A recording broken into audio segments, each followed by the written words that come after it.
do movimento foram eleitos para conversar com a Polícia Militar e definir um trajeto para a passeata de hoje. Não há um consenso em relação a esse trajeto. A intenção dos estudantes é sair daí do centro da cidade de São Paulo e caminhar até a Assembleia Legislativa. Porém, nesse trajeto, uma das ruas pelas quais o movimento vai passar é o Viaduto do Chá. Porém, lá há uma outra manifestação, a manifestação dos motoristas de vans escolares, e por isso não caberia a realização desse trajeto que o movimento pretendia, que sugeriu no início da tarde de hoje. Há nesse momento uma conversa da Polícia Militar com alguns integrantes do movimento para entrar no consenso com relação ao trajeto de hoje dessa passeata do movimento Passe Livre. Lembrando, esse é o 5º grande ato contra o reajuste da tarifa do transporte público em São Paulo. No segundo ato, convocado pelo movimento Passe Livre, houve um confronto entre a Polícia Militar e os manifestantes, justamente porque não houve uma definição com relação a esse trajeto. Nesse momento, então, há o diálogo entre a Secretaria de Segurança Pública e os manifestantes para que esse trajeto transcorra sem problemas, nem para os manifestantes, nem para a população, que nesse momento, então, há esse diálogo, há essa conversa, e a qualquer momento deve ser definido esse trajeto. Nossos repórteres estão no local, a qualquer momento eles devem trazer para a gente a definição desse percurso a partir dessa conversa entre o movimento Passe Livre e a Polícia Militar. E ainda falando sobre o reajuste da tarifa do transporte público, hoje o prefeito Fernando Haddad criticou as manifestações convocadas pelo movimento Passe Livre. Segundo ele, somente um mágico poderia garantir gratuidade do transporte para toda a cidade. Quem acompanhou foi a repórter Fernanda Albino, a repórter da Rádio Bandeirantes. Vamos acompanhar. Estações que pedem passe livre no transporte e diz que a medida não é viável. A capital gasta 2 bilhões de reais em subsídios para conceder a gratuidade a estudantes, idosos, desempregados e deficientes. Segundo Fernando Haddad, o benefício só poderia ser ampliado caso uma PEC em tramitação no Congresso fosse aprovada. A proposta impõe a municipalização de tributos sobre a gasolina e criaria uma fonte de financiamento. Enquanto isso não acontece, Haddad diz que o passe livre é impossível. Passe livre para todo mundo custa todo o IPTU da cidade. Eu precisaria pegar todo o IPTU da cidade, tirar da educação, tirar da saúde, tirar da cultura, tirar de tudo. Tirar o quê? Isso aí. E vira uma conversa séria. Vamos fazer uma conversa já séria. roubam a gente em olha, tudo. não dá para dar passe livre para todo mundo. Mas por que dá um almoço grátis?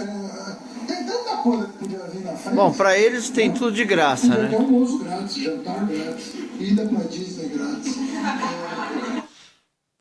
Engraçadinho, Depois de um protesto que terminou em tumulto com a Polícia Militar, os moradores do Jardim Guatemi, na zona leste de São Paulo, não conseguiram reverter a decisão da reintegração de posse de um terreno invadido e começaram a deixar o local hoje. Desde as 6 horas da manhã, a Polícia Militar acompanhou a desocupação do terreno com a presença de oficiais de justiça. Para tentar impedir a reintegração, os moradores do local protestaram ontem à tarde e chegaram a atear fogo em 4 carros e a bloquear a Avenida Bento Guelfi. Para conter a manifestação, a polícia chegou a usar bombas de efeito moral. Hoje pela manhã, os moradores voltaram a resistir, mas, diferente de ontem, não houve confronto e a reintegração de posse foi encerrada. De acordo com a PM, o terreno abrigava ao menos 500 pessoas ligadas ao movimento Frente de Luta por Moradia. No local, os moradores construíram ao menos 80 casas de alvenaria e madeira. Uma quadrilha suspeita de praticar 22 roubos a bancos e a caixas eletrônicos no Paraná foi presa hoje durante a operação das polícias militar e civil.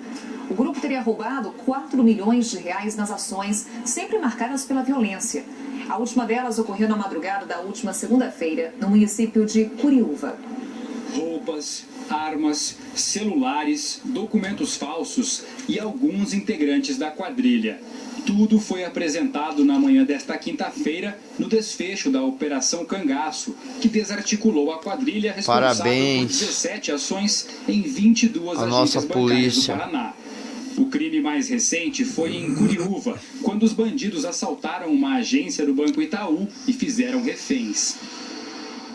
Esta Esta operação começou bem cedo na manhã desta quinta-feira e culminou com a morte de Fabiano Pereira Ortiz, de 27 anos, considerado um dos líderes da quadrilha. Estima-se que este grupo tenha subtraído 4 milhões de reais de diversas agências bancárias do interior do Paraná. Parte do grupo já havia sido preso em setembro. O trabalho foi realizado de forma integrada e envolveu prende e solta de todas as forças de segurança pública do estado. Já viemos fazendo ações pontuais de prisão de elementos dessa quadrilha, inclusive até em Curitiba, no momento que adquiriam fuzis, no momento que houve os primeiros confrontos, um líder reagiu à abordagem policial e veio a falecer. Naquele momento foram feitos a prisão de 10 indivíduos dessa quadrilha e agora então encerramos definitivamente a atuação dessa quadrilha. O primeiro crime foi em Borrasópolis, em julho do ano passado. Em seguida, a gangue agiu em Ortigueira, Imbaú, Rosário do Ivaí, Reserva, Tamarana, Rio Bom, São Pedro do Ivaí e Ponta Grossa. Para a polícia, a quadrilha agia de forma inovadora em comparação a outros crimes que já aconteceram no Paraná. Inclusive, a utilização de retroescavadeiras, ferramentas realmente, que são novidade. Esse modelo de cangaço em que esses municípios são invadidos, a polícia é impedida de agir e é feita uma série de roubos em sequência com utilização de cordão humano, de reféns, inclusive propiciando a fuga da quadrilha. É um modelo extremamente gravoso em que o estado do Paraná, então, tem como prioridade o combate de qualquer quadrilha que venha propiciar uma ação criminosa dessa qualidade, que venha trazer uma sensação de insegurança, enfim, até zombar da capacidade dos nossos órgãos de segurança pública. Subiu para 6 o número de mortos no acidente com um avião agrícola que caiu sobre uma Kombi em Londrina, na região norte do Paraná. 2 pessoas ficaram feridas. Destroços do avião e o que sobrou da Kombi foram parar no meio da plantação de soja. Este vídeo, feito por motoristas, mostra o momento em que o avião ainda estava em chamas. Os corpos foram levados para o IML. O piloto conseguiu sair sozinho do avião. Ele foi hospitalizado, mas está fora de risco. Bruno Nobre da Costa, de 29 anos, tinha 3.000 horas de voo e, de acordo com a empresa, era um piloto experiente. Segundo as informações da empresa, a aeronave levantou voo ali do aeroporto 14 Bis. Mas logo no início do voo, já perdeu altitude porque houve uma pane. E foi bem neste ponto que a aeronave tocou e bateu naquela Kombi, que foi arremessada para fora da rodovia. O avião é um Air Tractor que tem capacidade para um ocupante, usado para passar veneno em lavouras. Mas no momento do acidente, não estava em serviço. Ia fazer um voo de Londrina ao interior de São Paulo. O Brasil fechou mais de 1,5 milhão de postos de trabalho formais em 2015, segundo o relatório do Ministério do Trabalho e Previdência, divulgado nesta quinta-feira. O resultado do último ano é o pior em toda a série histórica do CAGED, iniciada em 1992. O fechamento de vagas aconteceu em meio à forte queda do nível de atividade econômica e disparada da inflação. O ministro do Trabalho e Previdência, Miguel Rosseto, admitiu que 2015 foi um ano difícil, mas que um conjunto de iniciativas desemprego, está sendo 1,5 milhões. recuperação da economia. De acordo com os números do governo, quase todos os setores da economia demitiram no ano passado, com exceção da agricultura. A indústria de transformação foi o setor que mais demitiu trabalhadores com carteira assinada, presidente Dilma, pela construção civil. E pro Lula tá tudo certo. Regiões, a Sudeste foi a que mais cortou postos. Foram 891 mil 1,5 milhões de pessoas desempregadas. Revoltante, né, gente? Dá ódio.